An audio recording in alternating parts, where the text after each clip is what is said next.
안녕하세요. 평일의 목소리 헨리입니다. 요즘 행복한 일상을 보내고 계신가요? 저는 개인적으로 날도 조금씩 풀려서 그런지 왠지 모를 기대감으로 인해 기분이 좋은 요즘인데요. 하지만 이런 기분이 계속 이어질 순 없을 겁니다. 기분이라는 것은 변하는 것이니까요. 다만 경향성이라는 것은 있는 것 같습니다. 주변을 둘러보면 대체로 행복하게 사는 사람이 있는가 하면 대체로 불행하게 사는 사람 또한 있으니까요. 제가 말씀드린 내용은 물리적인 환경을 의미하는 게 아닙니다. 정서적인 상태를 의미하는 것이죠. 그래서 조금 더 직접적으로 표현하자면 누군가는 대체로 좋은 기분을 느끼며 미소 짓고 웃으면서 살아가는데 누군가는 대체로 나쁜 기분을 느끼며 짜증이나 화를 내면서 살아갑니다. 그렇다면 이 차이는 대체 어디에서 오는 걸까요? 군 라이프라는 책에는 다음과 같은 내용이 나옵니다. 인간은 모두 이론가다. 이론가답게 우리는 각자의 이론에 따라 자신의 삶을 살아간다. 행복도 마찬가지다. 행복에 관한 자신의 이론이 각자의 행복을 만들어간다. 따라서 원하는 만큼의 행복을 누리고 있지 못하다면 자신의 기질이나 환경이 문제일 수도 있지만 행복에 대한 자신의 이론이 문제일 수도 있다는 생각을 해봐야 한다. 우리는 환경이 우리의 감정에 절대적인 영향을 미친다고 착각하고는 합니다. 물론 환경은 우리 정서에 매우 큰 영향을 미칩니다.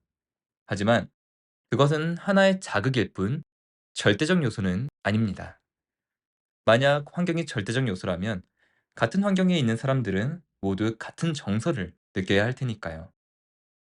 하지만 우리는 같은 환경 속에서도 누군간 즐겁게 살아가고 누군간 불만만 가득한 모습을 쉽게 볼 수 있습니다.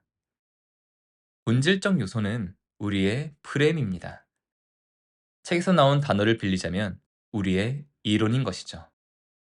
환경은 그저 하나의 자극일 뿐입니다. 그 자극이 어떤 프레임을 거쳐서 내게 인식되느냐, 어떤 이론을 거쳐서 내게 해석되느냐에 따라 내 감정이 달라지는 것이죠. 그래서 어떻게 보면 환경은 우리 정서에 영향을 미치지 않는다고 말할 수도 있습니다. 결국 우리의 감정은 해석의 결과입니다.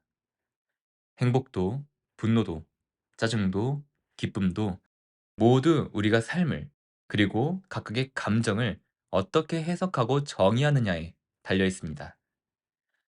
행복에 대한 기준이 높고 분노에 대한 기준이 낮다면 우리는 행복하기는 어렵고 분노하기는 쉽습니다. 이는 행복에 대한 발화점이 낮다면 우리는 더 쉽게 행복해질 수 있다는 것을 의미합니다. 그러면 너무 머리가 꽃받치되는 거 아니냐라고 걱정할 수도 있습니다만 그것은 사실이 아닙니다. 우리가 즐겁다고 해서 이성적 판단이 되지 않는 것은 아니니까요. 이성적이고 지적인 생각을 못하는 사람은 기분과 상관없이 올바른 판단을 내리지 못합니다. 오히려 우리의 기분이 좋지 않을 때, 화가 나고 우울할 때, 우리는 왜곡된 해석을 하기 쉽고요. 그로 인해 올바른 판단을 하지 못할 확률이 더 높아집니다. 오늘은 행복에 대한 나의 이론을 점검해 보면 어떨까요? 너무 높은 기준을 가지고 있다면 조금 낮춰보는 겁니다. 굳이 스스로 인생의 무게를 무겁게 만들 필요는 없으니까요. 오늘 이야기는 여기까지입니다. 오늘도 평온한 하루 보내시길 바라겠습니다. 감사합니다.